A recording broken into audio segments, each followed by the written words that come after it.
Hello and welcome to Unfudge Your Marketing. This is a show where I chat with business owners and leaders about marketing missteps, mishaps, mistakes, and things that just haven't gone as planned.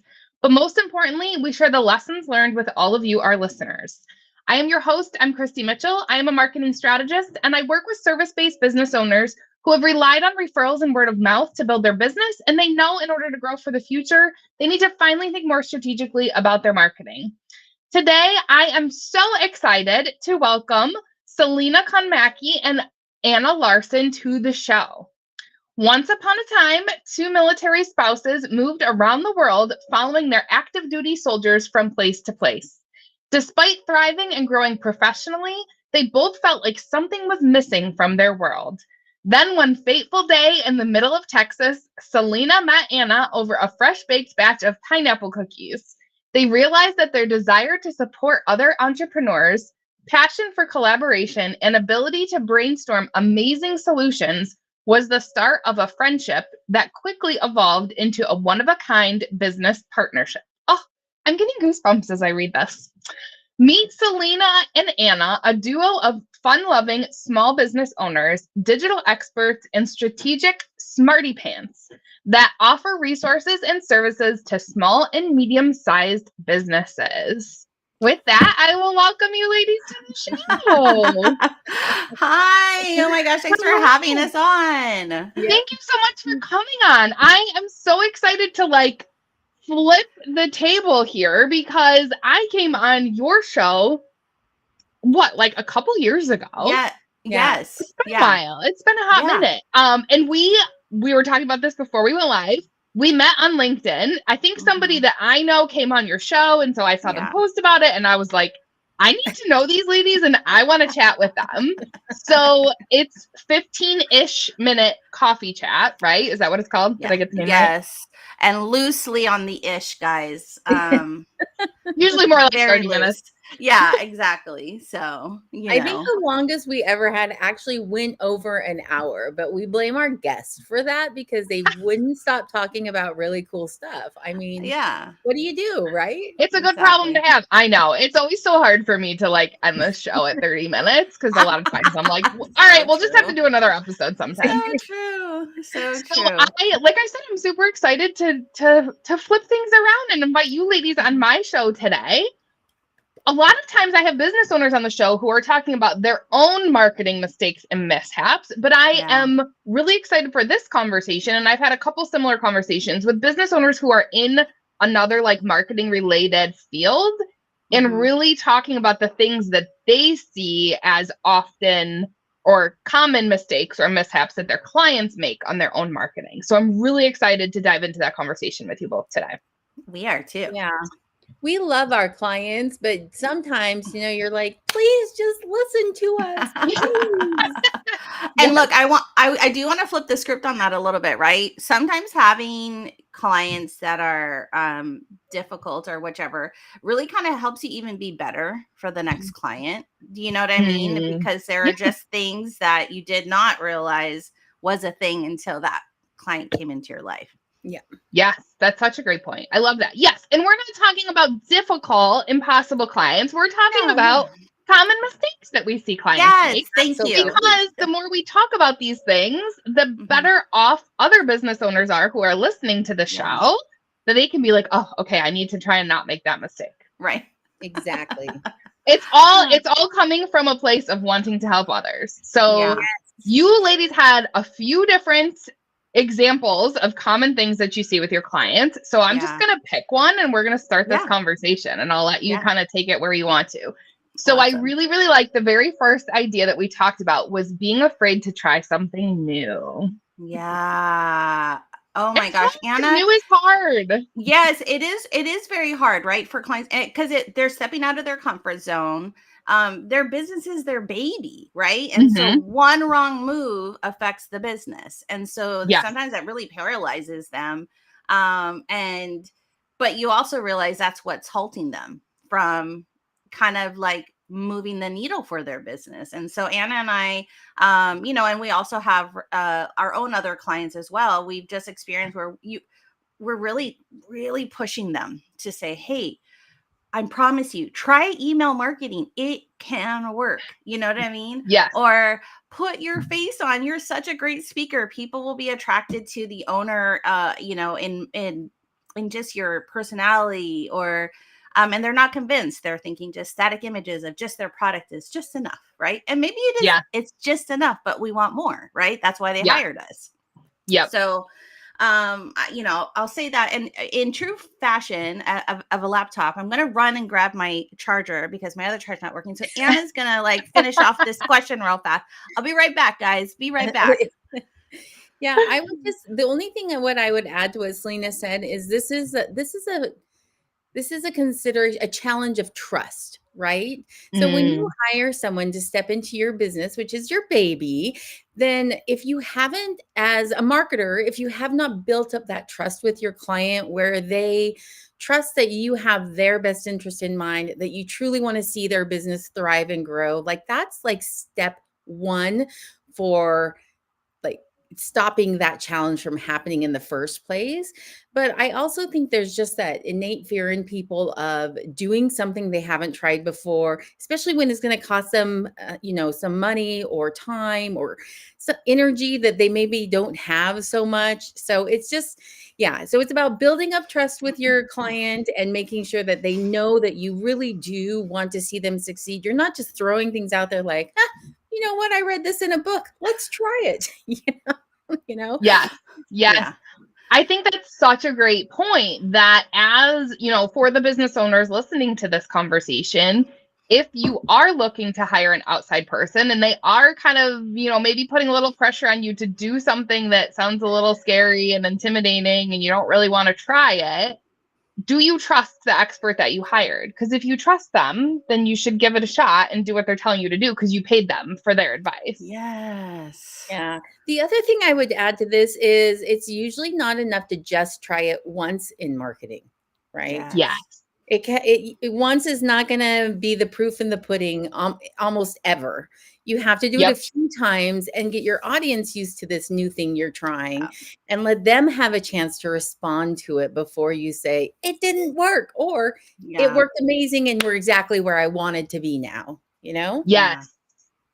I love this point. We've touched on it in some other episodes as well, but it bears repeating, you have to give marketing time to work. Yeah. So I would love to know what you guys say. I usually tell clients when they're like, how long do I need to do this for? I say 3 months. I say most marketing things to give it a quarter, give it a quarter, then give that some time to see what results come from that. What would you guys say to that? Yeah, I think we totally agree with you because you have to let things marinate. You have to let them kind of kind of just, it has to smell good. It has to feel good. It has to, and I think Anna is you can't rush it. Right. And some people do expect that, but 3 months, I agree. We totally agree with you. I think that's the best kind of first milestone step to reevaluate. Yeah. And 3 months gives you enough time to also change what you're doing to make sure it does fit well. So you have time to implement it. And then if you see right away, hey, there needs to be an adjustment or something we didn't expect is occurring, then the marketing team has time to make that adjustment to, re-angle whatever the campaign might be. And that's an important part of that trust piece, right? I am watching it. I am monitoring it. I'm making, because we want it to succeed. I mean, we would never have any clients if everything we did fail. I know. Right? I'm here to ruin your business. Yes.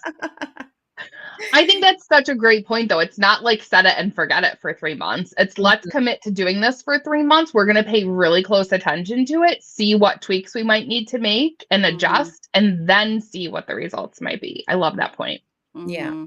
Exactly. I think that this actually goes really well into another topic that we wanted to bring up in this conversation, which was thinking that one touch point is enough.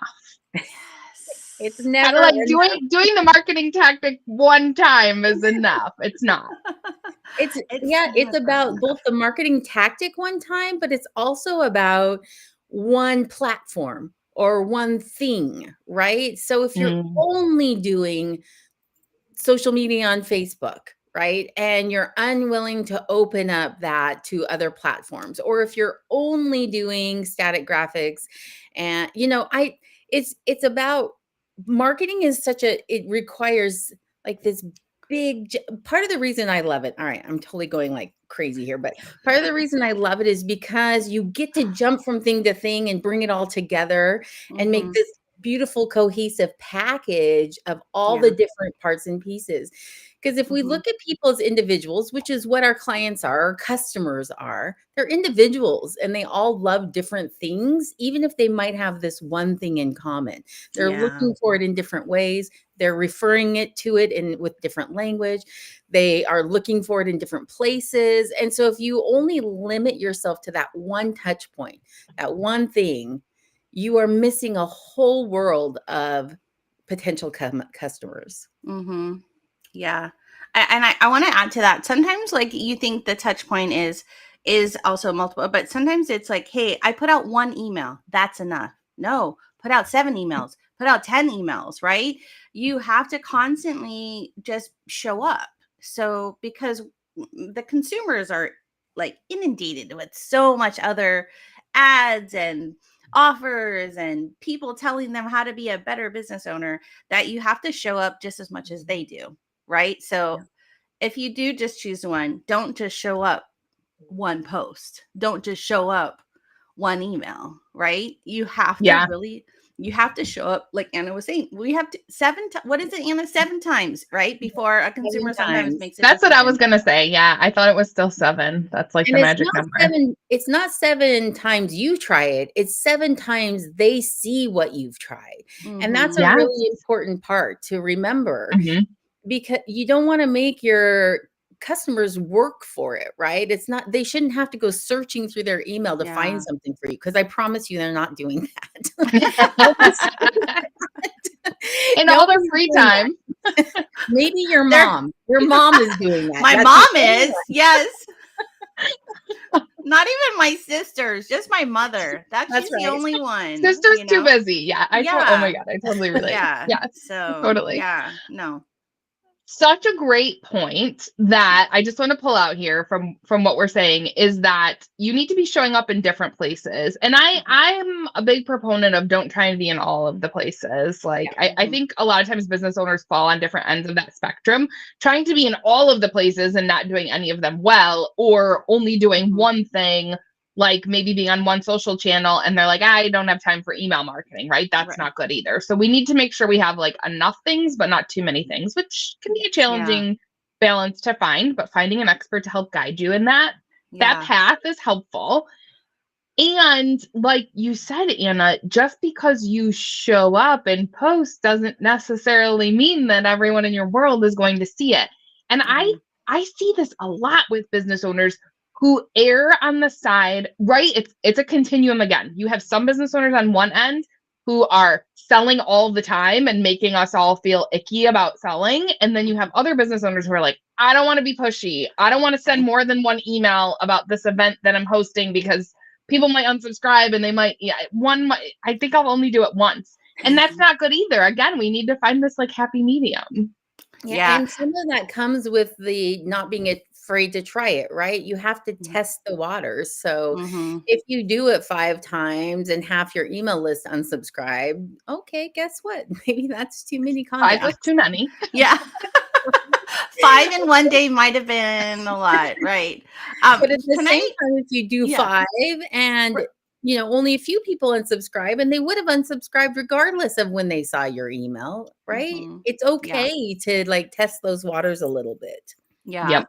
I just want to add to that real fast. Like, I think the misconception a lot of the business owners have is they think, to the point of like, I don't want to be too pushy. They assume the same person saw their post on Instagram and then will see their same email 5 times. The same person, one time. That person's seen my content 6 times. That's a lot. No, they maybe saw only one of them, right? And so you have to convince them. But and a lot of it is because you're repurposing. So they also think that they have to create brand new content for each piece. And it's like, no, it's really just repurposing and reminding, especially for stuff like that with events. But I do see that a lot where they think that one person is going to see everything, and that's going to cause them to kind of run away. And you're like, no, look, you're competing with a lot of other people. Anyway, that was just my little point I wanted to throw in there.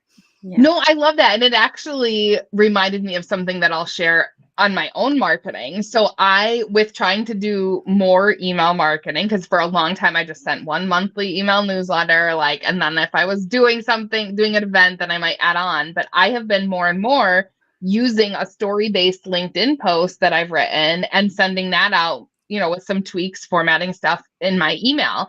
And it does make me, I'm over it now, but I know that other business owners struggle with this. Is like, wait, you're posting the same thing on LinkedIn and in an email? Like, what if somebody sees both of those things? It's like, that's okay. Because you know what? That post on LinkedIn did really well and I got a ton of engagement on it. And so if those people see it in their email inbox, they'll be like, oh yeah, that was a really good post. Like, it's not going to turn people away. Like, oh my God, you used the same content in two places. Yeah. No, in fact, it might encourage them or inspire them to respond to it either via email or go back to your LinkedIn post, right? I think sometimes also we have to remember that our potential customers are moving a million miles per hour just like we are. And something they may not have stopped and taken time to, if they see it a second time, it might be that impetus to say, oh, hey, I didn't read this all the way through exactly, or I didn't get this takeaway that I'm now getting as I read it via email. I think that we are so afraid of offending or hurting our customers in some way. We forget that they're human just like we are. And we know we don't get everything on the first try. We don't see every post the people we follow put out every time. Like, think of it in terms of like how you see socials, how you read emails, how you respond to the brands that you follow and you want to know more about. Yeah. I saw a really great example of this towards the end of this past year. A tax person that I follow, she kept sharing all these videos on the same topic about like maximizing tax benefits before the end of the year. And it was like every single post had a very similar theme and a lot of repeated information. And my thought was, wow, she is a genius for reminding people of all these things that are really time sensitive and we need to take care of them before January 1 gets here. And I never once thought like, oh gosh, she's saying the same thing over and over again. I thought, she's so smart. This is really helpful. That was me going, oh yeah, I forgot to put that on my to-do list. It's going on there now. After the 14th time, I've seen that reel. I do love that. When you get those that reminder again in your email and you're like, oh, I forgot, because my ADHD brain went to do something as I was trying to mark to do that. So I'm really glad that other email came through and reminded me again on the same topic, because I'm not gonna be mad. Such a great point. We forget. We may have the best of intentions for signing up for that event or taking that advice, and then we get busy. Things happen. We're all people. Remembering that people need multiple touch points, repurposing content, reusing content is all a good thing. We need the information over and over again in order for it to stick in our brains. Yes. Especially if it's the good stuff, right? Yes. It's all good stuff, Selena. All of it's good. Right. I was going to say that. Come on, guys. Let's be real. If we're good at marketing and we are sharing helpful, relevant content, it's always good stuff. Audience. Of course you need to keep putting it out there. Okay, so we are covering a lot of ground in this conversation. So business owners need to remember to try new things. Don't be afraid to try new things. Trust your marketing providers. We need to remember to have multiple touch points and not think that just because we do something once, that's enough and everyone's going to see it. Repurposing content, we just touched on, is a great way to have those multiple touch points. Another thing that you ladies mentioned, and I'm really interested to dive into this topic because I'm curious. Obviously, this is something you're experiencing or you have experienced with clients. You said using language that's too unique to your brand. So I am really curious to learn more about this one. So because there's so many different industries out there, all so unique, all so fun, and we have run across business owners who create a term to come up with what they're doing that means that's very specific to just their brand. It's not being used throughout the industry, but they're very tied to this term. They really love this term. They think it's clever and interesting and fun. And it usually is. It usually is for that industry, but nobody in the industry, it's not a popular term yet. It's something that they've created to try and distinguish themselves from others. And so this is one of those things we actually have run across a number of times with different clients, depending on which industry we're in, whether it be about cars or whether it be about, whatever it is. And so it's helping that client understand that while this is a great term, we have to start thinking about things like SEO and how people are actually searching to find what you're offering. And while this is really fun and there's a place for it on your website maybe, or in those emails you're sending as those really low-hanging fruit touch points, it's not necessarily what we want to advertise on the platforms where we're actually trying to get people to see and search for what you're doing.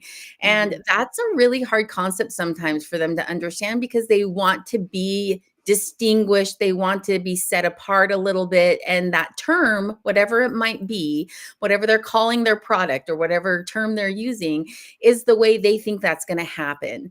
And so it's really about educating the business owner about what is search engine optimization, how does it work, and where the appropriate places to put that term are, or how you can incorporate it but still include other terms that are searched and better known until this becomes more of what I would call a popular slang maybe in their industry. So that's kind of what that was about. Yeah. I love it. And I don't know if you can tell by me shaking my head. I'm like, oh yeah, I've totally seen this. Yeah. I've totally seen it. Yes. Yeah. Yes.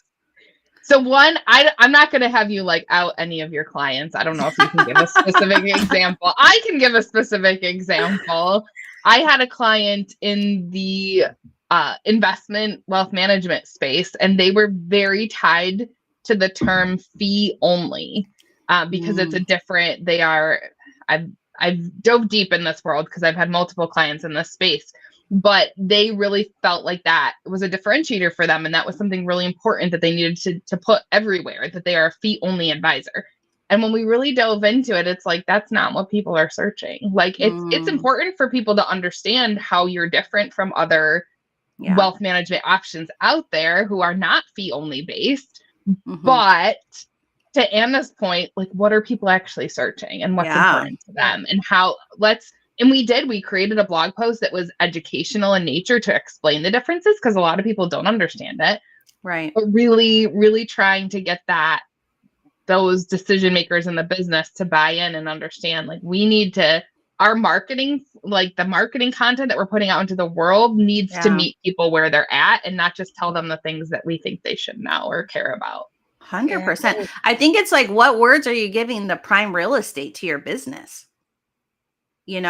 Because if, like Anna said, they're not in that neighborhood, they're not searching for that, and you just gave them the best spot in your business, on the top of your website, in all of your emails, and not to say, like, I totally agree with what you're saying. I think you can use it, but just use it in a different way. Don't give it that headliner spot, right?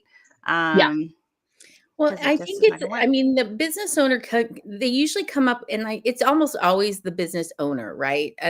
In my experience, it's not like they're number two or they're VA, or they're not coming up with the terms. It's the business owner who says, this is super clever. And it might be really super clever, right? But I think the problem is that it causes more confusion if people don't understand it at first. And so there is an education that has to happen. So yes, let's use this, but let's first call it what it's called in the industry. And then let's say we term it as this, and let's do a whole bunch of educating about that. And then guess what you can start to do? Then you can start to use your term itself, and maybe parentheses the term the industry uses. I mean, there's so many different ways you can go about like creating this understanding of what you have. So you don't have to give up on it. We love our clients to be creative like that. We want them to feel excited about the content that they're putting out and how they're referring to things. Because guess what? We also know that no matter if we tell them not to do it or not, they're doing it on their own. When they're talking to their customers or when they're sending an email, they're using that word. So Yeah. Right. it's also important for marketers to come in and say, okay, you want to use this? Let's figure out the best way to do that for you so that it makes sense. It should never just be a shot down unless it's like derogatory or something like that. That's different, Yeah, right? offensive. Right. Different. Oh my gosh, I don't know why this analogy just came to mind, but I thought of like when someone tries to go on a diet and they're like, okay, I'm not eating chocolate, like not eating, and then like you can't just give it up cold turkey. You gotta like have some guidelines and boundaries.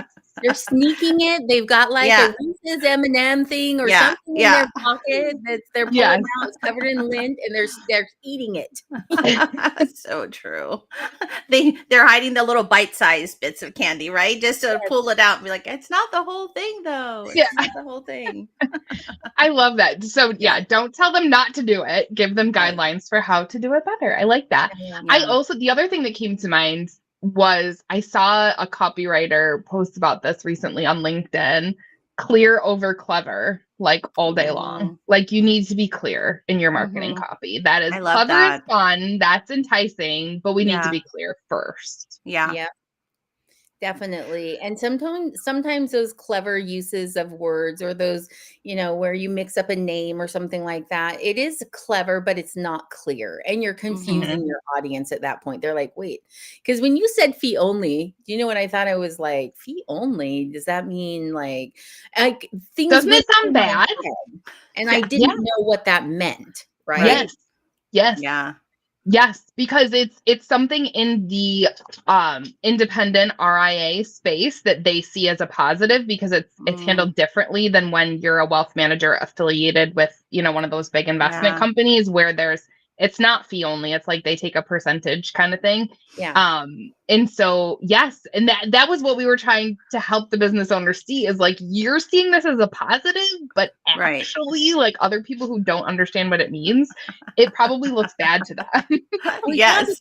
Because you have to start to think about like, what does the word fee mean? And that incites, I have to pay you where, you know what I'm saying? Where when that's the very first initial feeling, now suddenly you're like, I don't know if I should do this anymore.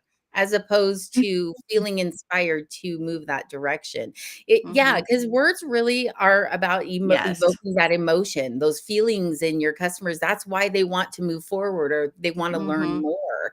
So look at that. Look, you see, you threw something in there, Christy, I wasn't even thinking about now. Anna's going to be talking about fee all day long. And people are like, I don't understand. I know. She's like, I'm telling you. Provoking Selena. What emotion is this? I love it. Okay, ladies, I knew our time was going to fly by today. We are already coming up on it. If there is one last kind of like lesson that you want to leave our listeners with when it comes to common marketing mistakes that you see with your clients, what advice or lesson do you want to leave them with? For me, I'll just say mine. Don't give up. You know what I mean? Like sometimes it's hard and sometimes you think you may have failed, but don't give up. Like keep trying and you're gonna hit the nail on the whatever. You'll get it. And be open. Love it.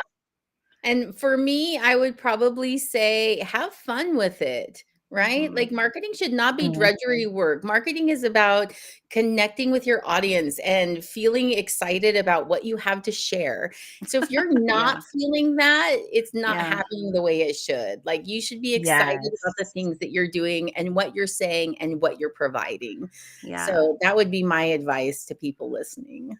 Love it. 1,000%. I support both of you and what you're leaving our audience with. Love those takeaways for sure. So very last thing, how can people learn more about you ladies and how you work with clients? How can they connect? Yeah. So Anna and I love to be on LinkedIn. So you can find us on LinkedIn first and foremost, but you can also find us at our website, annaandselena.com. Yeah, When very we were clever thinking name like, yeah, we very just clear, very clear.